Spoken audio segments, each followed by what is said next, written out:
There are people moving in on the city.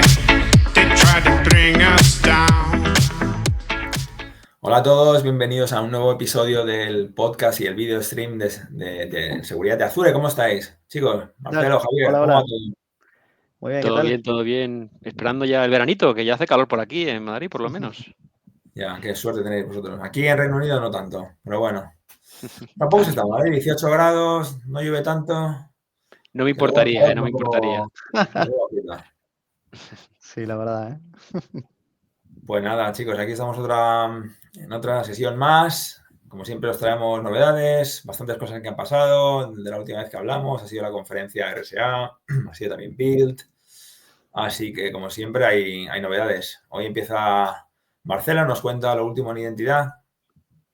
Bueno, perfecto. A ver, bueno, vamos a comentar que no es que hay poquitas novedades, pero sí que las novedades que tengo para comentar son relacionadas con características que cubrimos en los pasados podcasts y que siguieron su evolución habitual de privada a pública, de pública a General Availability, con alguna excepción que comentaré, pero bueno, vamos a ver, de hecho tengo en pantalla, no la que estoy compartiendo, pero tengo 7 cositas para comentar, ¿sí? La última es una public preview bastante interesante sobre Security Service Edge. Bien, entonces, la primera.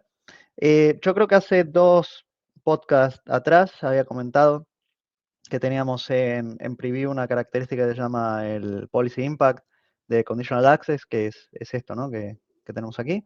Y que esto lo que hace es analizar, similar a lo que es el what if, la opción what if que tenemos para, vamos a decir, tratar de ver el impacto que podría tener una política de acceso condicional en base al scope que definamos, ¿no? Cuando configuramos ese what if y decimos, quiero que esto sea para un grupo de usuarios, equipos, un tipo de equipo, puede ser híbrido, entra join, bueno, en fin, diferentes criterios que podemos definir y eso nos permitiría a nosotros ver cuál sería el potencial impacto, ¿sí?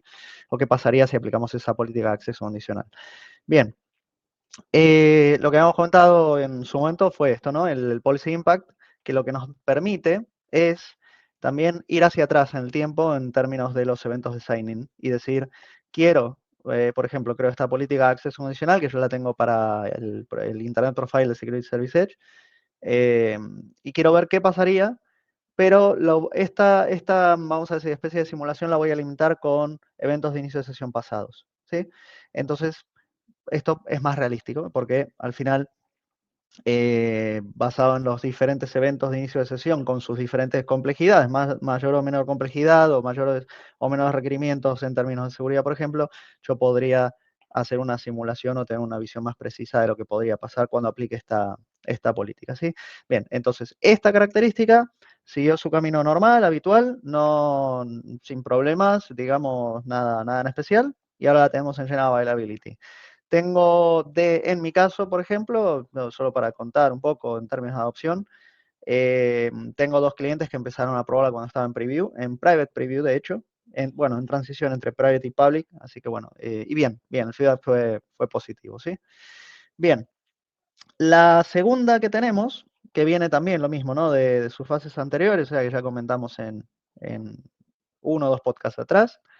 Tenemos vamos a decir, una especie, no sé si decir característica, pero bueno, hay una nueva funcionalidad, podemos decir, que es Linkable Identifiers en Microsoft Entra.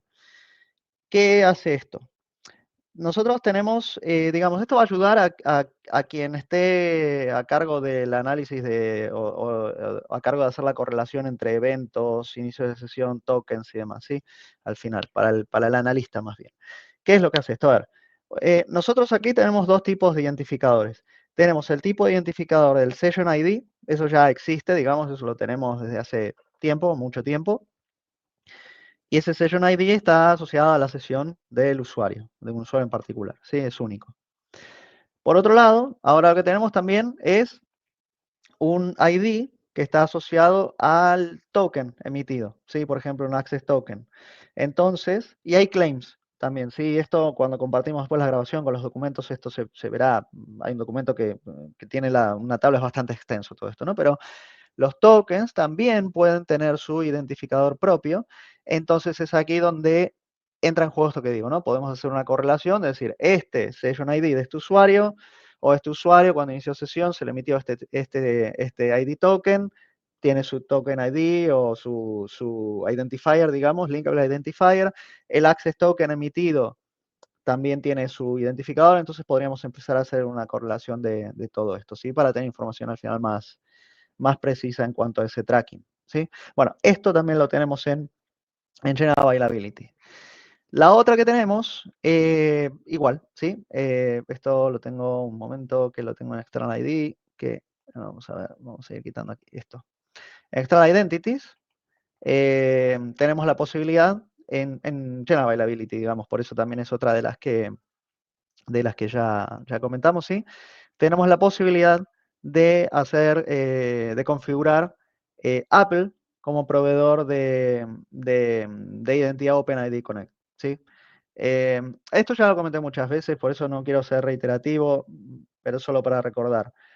External ID, el servicio como tal, para el consumer, lo que es CIEM, está evolucionando de manera tal que en un momento vamos a alcanzar esa feature parity entre External ID para el consumidor final y Azure ID B2C, ¿sí? Entonces, esto que estoy comentando puede que sea nuevo para quien no usa B2C y quien esté evaluando, esté usando External ID para escenarios de consumidor, pero bueno, para el que ya viene del mundo de B2C o tiene cierto background en B2C, probablemente se planteará, ¿no? De decir, esto ya estaba disponible en la otra solución. Y sí, es correcto, pues esto es parte de lo que estamos haciendo de cara a esa búsqueda de la paridad, ¿sí? De feature parity.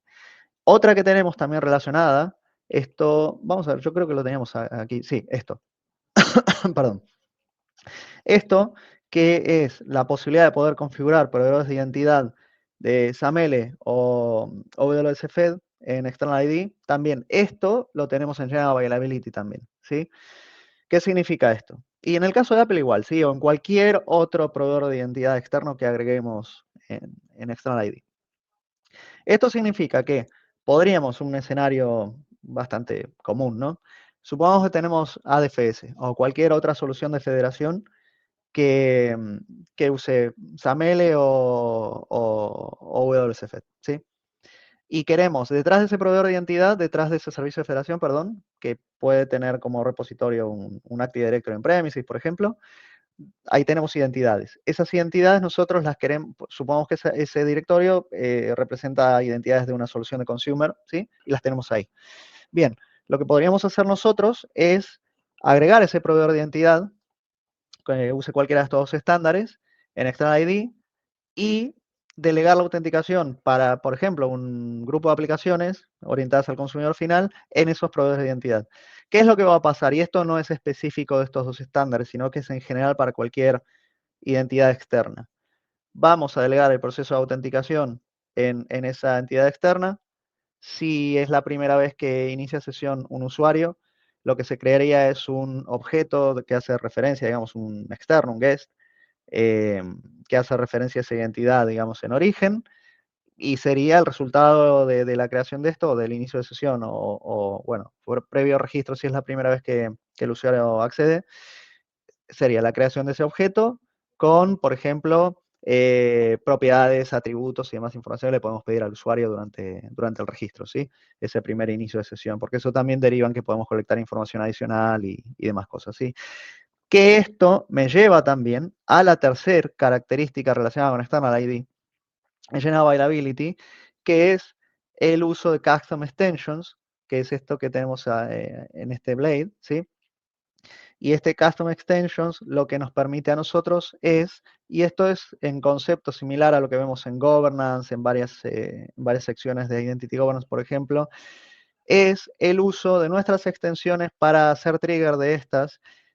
Puede ser, por ejemplo, durante el inicio de sesión, durante el registro, podemos tomar acciones como decir, bueno, si el usuario viene o intente acceder con un proveedor de identidad en particular o una propiedad en particular, podríamos determinar que no vamos a dejar acceder, entonces bloqueamos porque esa lógica adicional la tenemos incorporada en esas extensiones, estas APIs que tenemos, ¿sí?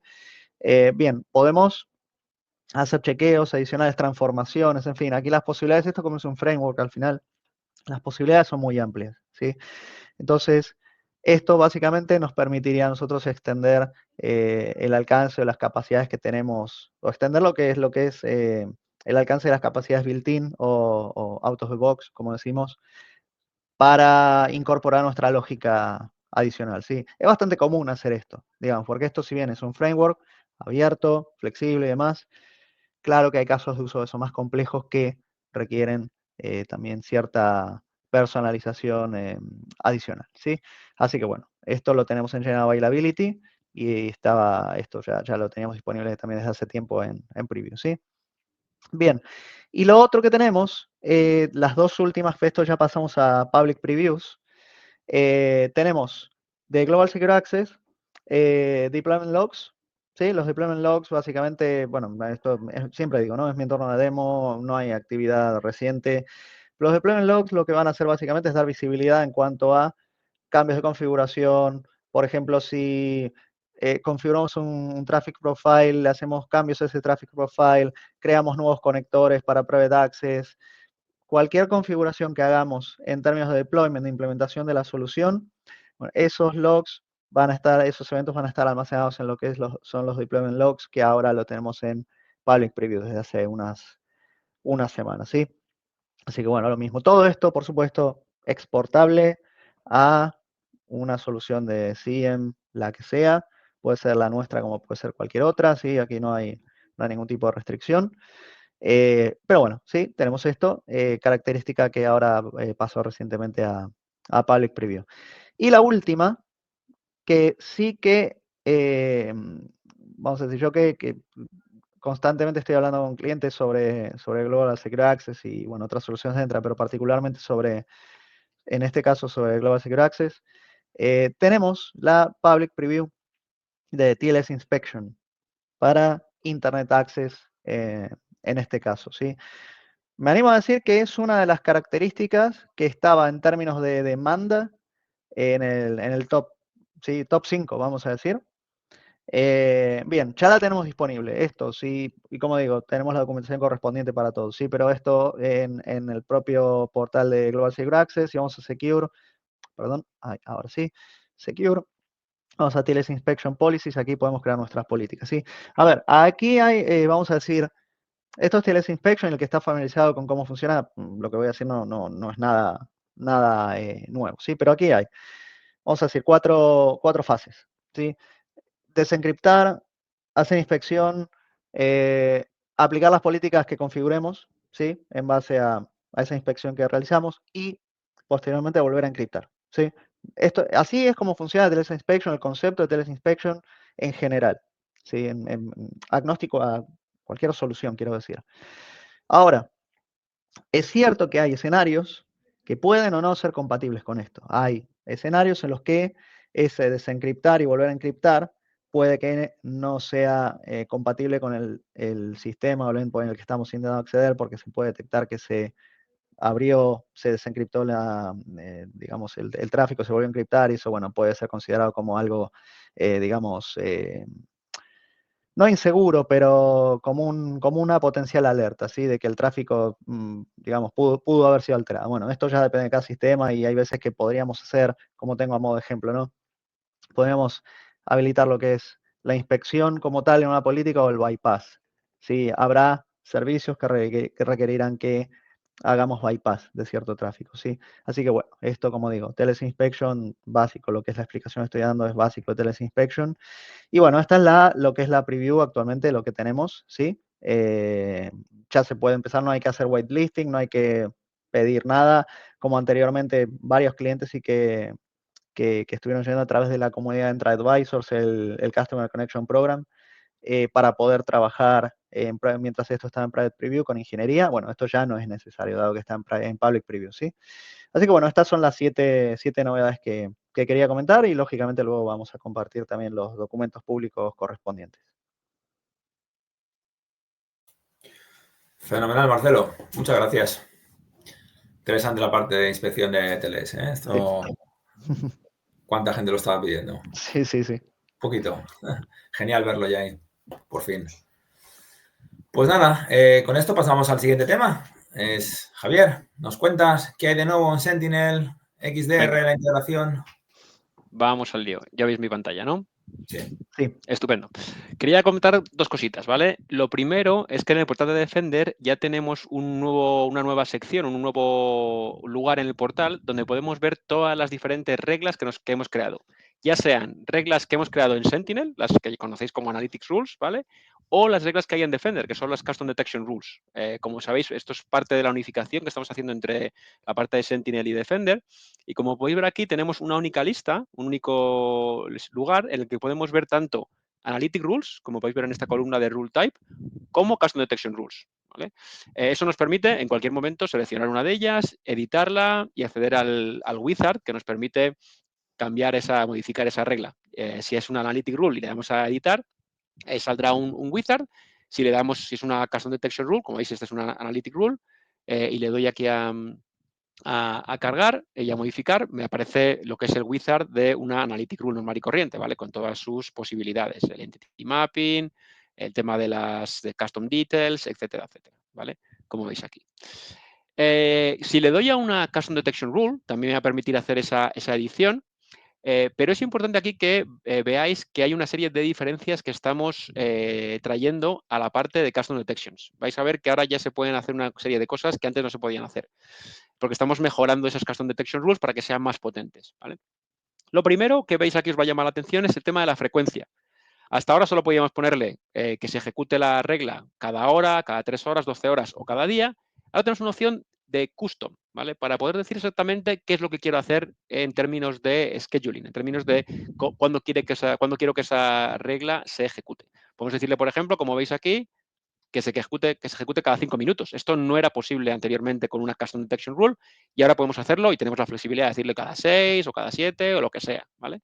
Y lo mismo con las horas, ¿vale? También podemos tener esa flexibilidad mucho más granular de lo que teníamos antes, ¿vale? Eso sí, el lookback, como veis, está predefinido, ¿vale? Si yo le digo aquí 5 minutos, automáticamente va a ser ese lookback 20 minutos, ¿vale?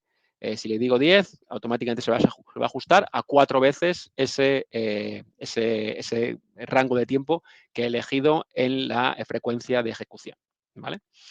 ¿Qué más cosas? También hemos añadido aquí la parte de técnicas dentro de MyTradeForm. Antiguamente solo había tácticas, ahora tenemos también la granularidad de hacerlo a nivel de técnica, ¿vale? Y luego en la siguiente pantalla también vais a ver un par de cosillas que son nuevas. Primero, en la parte de Alert Details, que lo llamamos así, podemos ahora hacer que el nombre de la alerta sea dinámico. Es decir, que cambie según una serie de parámetros que nosotros definamos. Por ejemplo, en este caso aquí te dice que puedes decirle que incluya el valor de la columna Time Generated, que es el campo que contiene en una tabla el momento que se ha generado un cierto evento, ¿vale? Yo aquí puedo ponerle ahora, por ejemplo, los dos curly brackets, las dos llaves, y decirle que quiero verlo aquí también, el campo Severity, por ejemplo, ¿vale?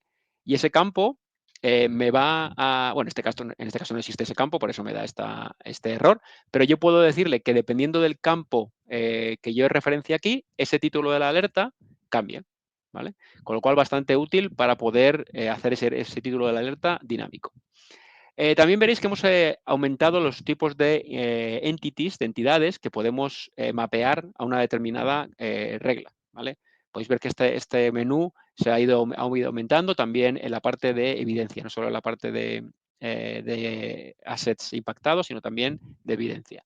Y también hemos añadido una parte que conoceréis de Sentinel, que era Custom Details. Esto nos permite añadir una serie de elementos, de campos, que yo quiero que se reflejen en la alerta en sí. Por ejemplo, digamos que queremos que el nivel de la alerta esté referenciado, esté disponible para el analista cuando hay una alerta de este tipo. Pues simplemente lo que hago es que le creo un nuevo custom detail que va a estar mapeado a mi columna level, en este caso, para que eso se muestre, ¿de acuerdo?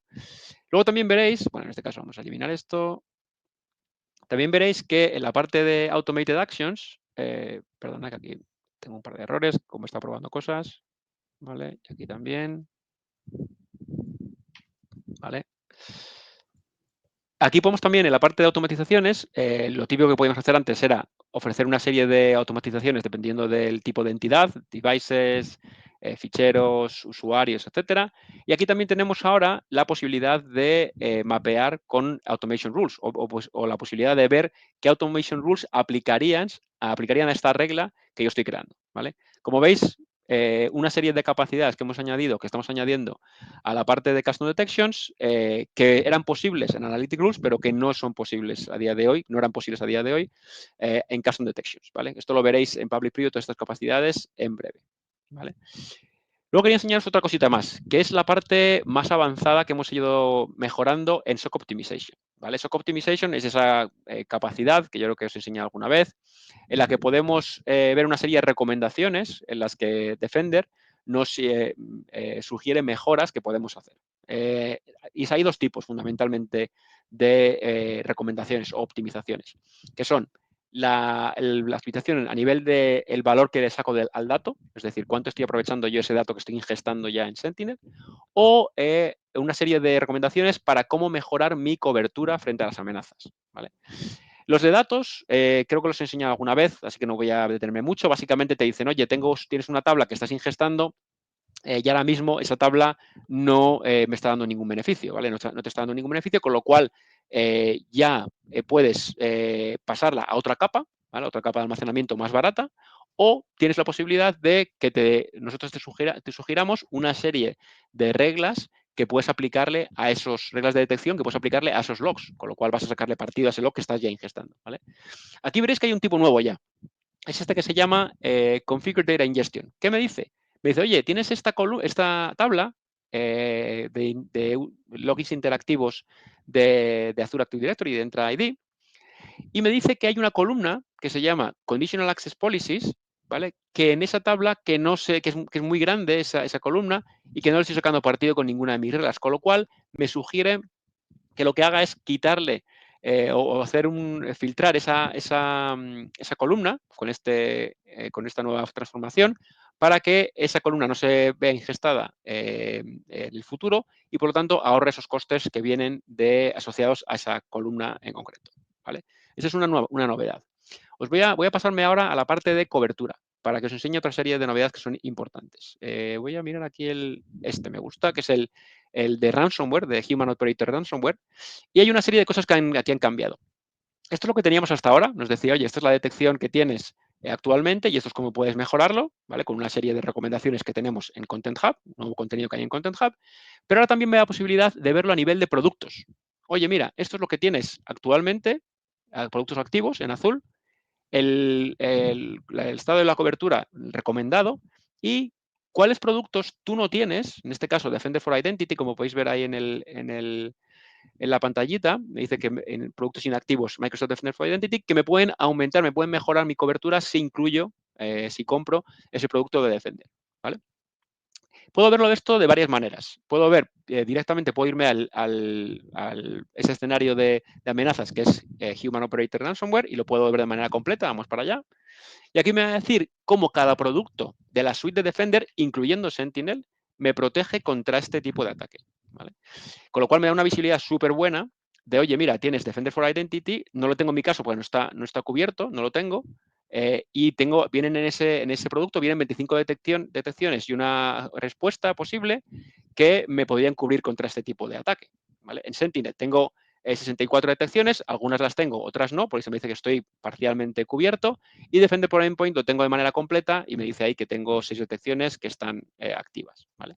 Y aquí me dice una lista completa de todo lo que tengo y no tengo, ¿vale? Aquí, por ejemplo, esta la tengo y otras muchas no las tengo habilitadas y puedo ir directamente al Content Hub desde aquí y poder habilitarlas, ¿vale? No solo eso, sino que también puedo ver este escenario completo desde nuestro dashboard o nuestro heatmap de Mitre Attack. Si le doy a ese botón de abrir en Mitre Attack, me selecciona, como veis aquí, este escenario y me dice cómo tengo la cobertura actualmente, ¿vale? Como veis, tengo bastante poca cobertura en este caso, ¿vale? Puedo ver hacia allá todo lo que tengo, ¿vale? Y puedo ver cómo otros productos podrían incrementar mi cobertura, ¿vale? Si, por ejemplo, selecciono, por ejemplo, una de estas, me dice, oye, mira, aquí tienes actualmente una detección de 9 y además tienes 2 productos inactivos, en este caso, una detección de Defender for Identity, que me podría ayudar en este caso, ¿vale? Bueno, en este otro caso, como veis, tengo Defender for Endpoint, que podría tener nuevas detecciones que podrían llegar a parar ese tipo de ataque, ¿vale? Como veis, me da ese pequeño, esa visibilidad mucho más granular de lo que tengo y de lo que podría tener. Por ejemplo, en este caso de OS Credential Dumping, me dice las detecciones que tengo actualmente y las que podría tener, por ejemplo, en este caso, de MDI, ¿vale? Así que nada, eso sería lo que quería contar de este aspecto y bien, nada más por mi parte. Yo sí que quería, Sí. bueno, una especie de pregunta, vamos a ver. Sí. Lo que decías de no interactive, es verdad que hay incluso detecciones en ID Protection, por ejemplo, que no sé si es lo correcto decir ignoran los inicios de sesión no interactivos, pero es que a veces el volumen de esos inicios de sesión que pasan al final en Claro. background, ¿no? Es tan elevado que puede distorsionar la visión que uno tiene o lo que busca, ¿no? Ahora, lo otro que te quería preguntar más bien es, esto que yo comenté de Linkable Identifiers, ¿te suena de haber visto algo relacionado con tu producto? La verdad que no, la verdad que No no. te suena. No. Es bastante reciente, ¿sí? Ujú.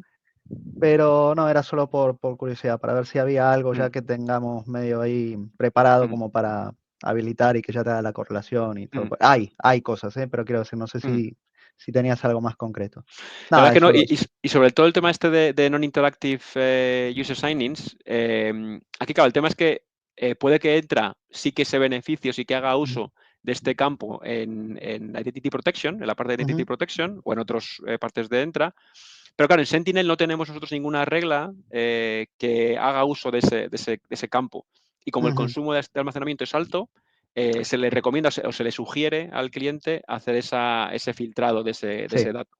Pero bueno, eso no quiere decir efectivamente que ese campo o cualquier otro log de este tipo no sea usado por Entra de alguna otra manera. sí, sí. Y filtrarlo aquí no previene a Entra de usarlo de ninguna manera. Esto simplemente es el almacenamiento que hay en Sí, Sentinel en sí mismo que no lo ingestaríamos. vale, perfecto. Muy bien. David, te toca, me temo. Super, Javier. Venga, pues voy yo con mi parte. Compartir pantalla. Vamos a por ello. Ok. Decirme si veis mi pantalla. Sí, ¿no? Sí, ahora Sí, sí. ya está. Muy bien. Dale un poquito de zoom. Sí. Claro, ahora. Mejor. Bien. Bueno, pues quería comentaros un par de cositas en el tema de Defender for Cloud. La primera es la solución de Defender for Artificial Intelligence, Defender for AI. Ya está general available, desde el 1 de mayo. Digamos que si la estáis usando, ya tiene un consumo que vais a ver reflejado en la suscripción. Ahora mismo son 2 céntimos, si no recuerdo mal, por cada 1000 tokens. Y 1000 tokens en lo que es una aplicación de inteligencia artificial son unas 750 palabras en el lenguaje de inglés, ¿vale? Para que tengáis un poco la referencia. Entonces, lo que hace es seguir un consumo alineado a lo que es el propio consumo de un modelo de inteligencia artificial que se construya con AI Foundry, por ejemplo, ¿no? La solución de Defender for AI no solamente, bueno, ya os digo, está en general available y es una ya extensión a la solución que teníamos de postura de seguridad para los modelos de inteligencia artificial, ¿vale? Hay dos partes de protección en inteligencia artificial. Una es la postura, empezar seguro, ¿no? A construir esa serie de deployments. Entonces, te da un inventario, te da la postura de seguridad, qué tipo de datos sensitivos, si estás haciendo grounding de campos de datos que están en SQL o en storage, que son sensitivos, todo lo que es postura propia que hacemos con la parte de CSPM. Y la parte de CSPM para inteligencia artificial es multi-cloud. Está soportando Azure Foundry, está soportando AWS Bedrock y también recientemente Google Vertex, ¿vale? Esto es postura de seguridad para AI. Defender for AI es la parte reactiva, es la parte de Threat Detection, Threat Protection, que lo que quiere es, bueno, alertarte si hay alguien que está comprometiendo un sistema de inteligencia artificial. Lo típico de intentar engañar al modelo, pues para intentar buscar información confidencial, intentar engañarle, hacerle poisoning para que te dé un dato sobre el que tú no tienes acceso, Ya sabéis que es muy importante la parte de protección de datos en el mundo de inteligencia artificial, ¿vale? Pues para que yo no vaya y pregunte cuál es el salario de Satya Nadella o dónde vive Javier, etcétera, etcétera. Entonces, si esos campos están protegidos, yo no voy a tener acceso a través del modelo. Entonces, como sabemos que hay mucha gente que intenta abusar de esos modelos, queremos alertar. Pero también la parte de prompt injection, ¿no? Intentar, recoger o hacerle un trick al propio modelo para recoger esa información confidencial. Entonces, hay varios casos de uso. Defender for AI funciona sobre lo que es el content safety, que es una feature que es gratis para cualquier cliente que utilice Foundry. Content safety, pues, para que no tenga información sobre terrorismo, abuso sexual, una serie de campos, terrorismo, droga, todo ese tipo de categorías que deberían de estar bloqueadas. Y luego, sobre ese modelo de content safety, lo que trabaja es los prompt shields, ¿vale? Que es una versión mucho más avanzada en cuanto, pues, intentar bloquear las sesiones de jailbreak que se conocen. Bueno, una de ellas, ¿no? Para daros un ejemplo. Entonces, ya os digo, digamos que la parte de habilitación de Defender for AI es como cualquier otro servicio de Defender for Cloud, ¿no? Nos vamos a, como ya os digo, esto solamente funciona ahora mismo para Azure, entonces me tendría que ir a la suscripción de Azure, donde tengo mis planes, buscar el servicio de AI Services y habilitarlo en modo, ¿vale? Entonces, tendría que habilitar, digamos, la parte de habilitación sospechosa de lo que es el prompt y luego también la integración que tenemos con Purview Data Security Posture Management, ¿no? El hecho de que, pues, si en Purview ya estoy clasificando mis datos para protegerlos sobre los modelos de inteligencia artificial, que lo tenga en cuenta también el Defender for AI, ¿no? Pues para que sea capaz de ver las etiquetas que tenemos del EP, cómo estamos protegiendo ese tipo de información, ¿no? Entonces, una vez que lo habilitemos, ya os digo, esto empieza a analizar todo lo que son los prompts y va a empezar a generar una serie de alertas. Alertas como podrían ser las de Defender for Containers, Defender for Servers, que las vais a tener aquí en Defender for Cloud, las vais a tener en Defender XDR, en Sentinel, exactamente el mismo modelo que ya tenéis con cualquier tipo de protección de Defender for Cloud, ¿no? Os hago un ejemplo. Aquí tenemos un caso de un jailbreak attempt, ¿vale? En un modelo de Azure AI que ha sido bloqueado por el sistema de Prompt Shield, que es lo que utiliza el Defender for AI. Bueno, pues nos da toda la descripción de la alerta, nos da las entidades relacionadas con la alerta, el deployment name, qué modelo, GPT-4, 3, 3.5, el que fuera, la versión del modelo, qué tipo de operación se ha hecho. Y luego todos los pasos de investigación que ha hecho el Prompt Shield para detectar que esto realmente es un caso malicioso, ¿no? Nos da las entidades relacionadas, el usuario que sería, podría ser un service account, un usuario principal, el resource, que va a ser un modelo de inteligencia artificial, la IP sobre el cual se está logueando. Luego también nos da una evidencia más avanzada, ¿no? Nos dice exactamente qué es lo que ha pasado. Bueno, pues realmente alguien le está intentando hacer un truco, digamos, al modelo, que haga un bypass de todos los modelos y los controles de protección que tiene y que me dé un tipo de información un poco más confidencial. Aquí está todo el prompt que se ha ejecutado, ¿vale? Y ya os digo, pues toda la información adicional, ¿no? Qué tipo de usuario es, el usuario y el objeto de entra, etcétera, etcétera. Yo podría hacer el triage de la alerta en Defender XDR, ya os digo, si conectáis Defender for Cloud con XDR, por defecto están conectados, vais a tener todas estas alertas, incidencias también aquí en Defender XDR, ¿no? Lo mismo, el que ha sucedido, Activity Details, Related Activities, aquí estaría, digamos, todo lo que es, digamos, la evidencia más avanzada de qué es lo que ha pasado. Ya os digo, General Available, esto ya está. Lo que ha sido también una novedad en Build, que hace 2 semanas lo anunciamos, es qué supone todo esto para el desarrollador de la aplicación, el developer o el científico de datos que haya creado el modelo de inteligencia artificial. Lo que va a estar utilizando, pues, es el AI Foundry, ¿no? El Azure AI Foundry, que es la factoría de agentes de Azure.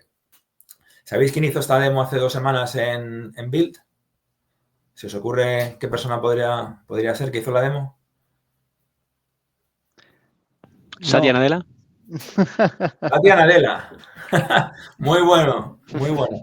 Fue el propio Satya el que salió ahí explicó un poco lo que era el AI Foundry y hizo una demo de Defender for Cloud y la integración con AI Foundry, hizo una serie de jailbreaks y empezó básicamente a enseñar cómo eso también, digamos, se le da al desarrollador, ¿no? Pues aquí tenemos el jailbreak attempt que se ha bloqueado, un poco la información de la alerta y ya te dice, bueno, pues si realmente tú lo que quieres hacer es investigar, tienes que abrir el portal de Defender for Cloud, desde aquí vas a hacer el triage, o quizá tienes que irte al portal de Defender XDR. Ya sabéis que en XDR tenemos la parte de Exposure Management, que desde el propio modelo también podemos ver el blast radius, quién tiene acceso al modelo, si es un usuario privilegio, etcétera, etcétera, ¿no? O sea, en XDR tiene mucho sentido hacer toda la investigación de estas propias alertas, ya desde un punto de vista de Advanced Hunting, de Exposure Management, etcétera, etcétera. Entonces, ya os digo, bastante interesante que sea Satya el propio que ha hecho la demo de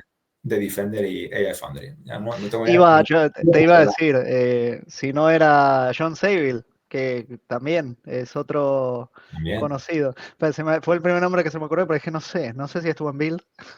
No lo sé. No sé.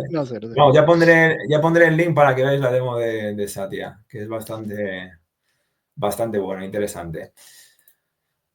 Esa es una que quería contaros.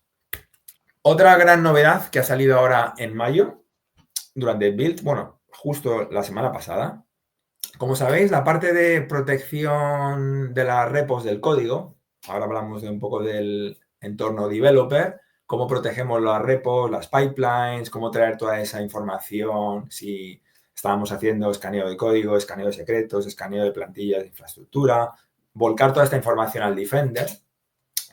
Hasta ahora lo que estábamos haciendo realmente es lanzar en el pipeline, lanzar un escaneo. O sea, tú cuando creas la aplicación, estás creando los artefactos, en la pipeline de creación, ya sea en un GitHub Action, llamas al escaneador de código que utilizamos con Defender CSPM y te vuelca una serie de resultados. Te lo vuelca en el portal de GitHub o en el portal de Azure DevOps. Y para que te lo vuelque en el portal de Defender for Cloud hay que conectarlo y necesitas que el developer lance el pipeline. ¿Qué es lo que pasa? Bueno, esto es muy potente porque realmente controlas mucho, puedes bloquear la ejecución del pipeline si encuentras una vulnerabilidad o un secreto, pero yo como persona de seguridad dependo de que el desarrollador en su pipeline introduzca el escaneo. Muchas veces no lo hacen, por cualquier razón. Esto es complicado, sobre todo a validarlo a escala. Entonces, lo que hemos hecho es escaneo de código modo agentless. De tal forma, yo integro mi GitHub o integro mi Azure DevOps y lo que quiero es realmente hacer como un snapshot de todas esas repos y hacer el escaneo sin necesitar que sea el developer quien lo ejecute, ¿vale? Ese es realmente el beneficio. No necesito tener que ellos partan su pipeline y lo ejecuten en el momento de creación. Aquí lo que hago es conectarme a mi repo, ya sea una GitHub en este caso, y le digo, mira, quiero hacer un escaneo del código, quiero hacer un escaneo de plantillas. A día de hoy, agentless, estamos haciendo código y plantillas de infraestructura, ¿no? Código, ahora mismo estamos utilizando este paquete que se llama ESLint, que lo que hace es escaneos de código JavaScript variados, y Bandit, que son escaneo de código a Python. La parte de infraestructura como código, Template Analyzer y Checkov son las dos que utilizamos ahora, que nos escanean una serie de plantillas, pues las Bicep, las ARM de Azure, las CloudFormation Templates de Amazon, obviamente también las Terraform. Así que con estas somos capaces de escanear la mayoría de las plantillas de infraestructura que se utilizan. Podemos también utilizar un poquito definir el scope, qué tipo de repos queremos escanear, etcétera, ¿vale? Entonces ya una vez definamos qué queremos escanear, configuramos el acceso y lo actualizamos. Esto funciona para nuevos conectores que vayamos a crear o para conectores existentes. Puede ser que ya sea una repo que esté conectada. Bueno, pues no hay que desconectarla, sino simplemente hacer un update y decir, oye, también la quiero hacer un escaneo agentless. La diferencia entre agent y agentless, agent más potente, puedes hacer el escaneo en el momento en el que lanzas la pipeline, tienes ese control, puedes hacer un break si encuentras algo que no quieres que se suba a producción, pero tiene la inconveniencia de tener que manejarlo a escala. Si tenemos cientos y cientos de repos, pues hay que poner el trigger ahí en cada pipeline. Agentless, la ventaja, no tengo que contar con el developer para nada. Escala muy bien, como ya veis. La desventaja, que no controlo cuándo. Bueno, es realmente Defender for Cloud quien cada 2 días de momento esto está en public preview, por cierto, no lo he dicho, cada 2 días hace un escaneo, ¿vale? Entonces, pues no lo vas a tener en súper real time, digamos, ¿no? Puede ser que ya esto haya pasado, entonces al cabo de 2 días pues lo vas a tener. Pero bueno, esto nos dais feedback, cómo lo veis, si veis que puede tener más uso que el modelo de agent. Y una vez esté ahí todo, pues bueno, pues tenéis obviamente los resultados, ya sea agent o agentless, los resultados van a estar siempre en la misma pantalla, ¿no? Tú vas a DevOps Security, abres tus pipelines que tengas, tus repos, perdón, ya sean de Azure DevOps o de GitHub, y aquí en la parte de code scanning, aquí tendría mi secret scanning. La parte de secret con agentless todavía no está, como ya os digo, es escaneo código, escaneo de plantillas, pero estará. Pues me iría, por ejemplo, aquí, ¿no?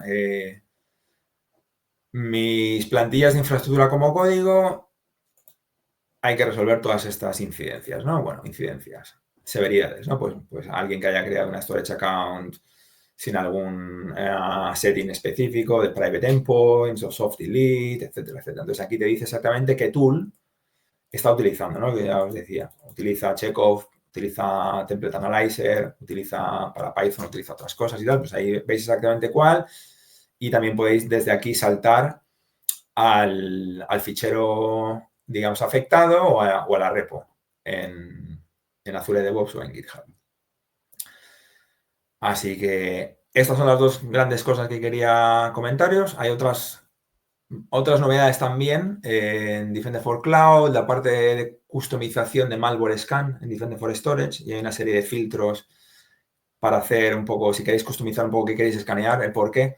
Malware scanning, si lo ejecutas, puede escanear un montón de datos y tiene un precio, digamos, aparte del precio que se paga por el Defender for Storage. Entonces, bueno, si queréis un poco controlar qué es lo que queréis escanear, qué ficheros y tal, por coste también, pues lo podéis ver un poco, lo podéis hacer con los nuevos filtros que han salido, ¿vale? Eso también es interesante. Pero bueno, ahí lo dejo por hoy. Y nada, esperemos que os sirva de utilidad las novedades que os hemos contado. Muy bien, David. Y yo creo que por este mes va hasta aquí, ¿no, chicos? Sí, sí. Genial. Bueno, pues nada, aquí nos despedimos otro mes más. Gracias por escucharnos y vernos en YouTube. Y nada, que paséis muy buena semana a todos. Gracias. Nos vemos en la siguiente. Chao, chicos. Gracias. Adiós. Gracias por escuchar el podcast de seguridad de Azure. Podéis encontrar más información y las notas del episodio en nuestra web en adsecuritypodcast.net/es. Si tenéis alguna pregunta, nos podéis encontrar en Twitter en Podcast Azure. La música de fondo es de technister.org y licenciada con Creative Commons License.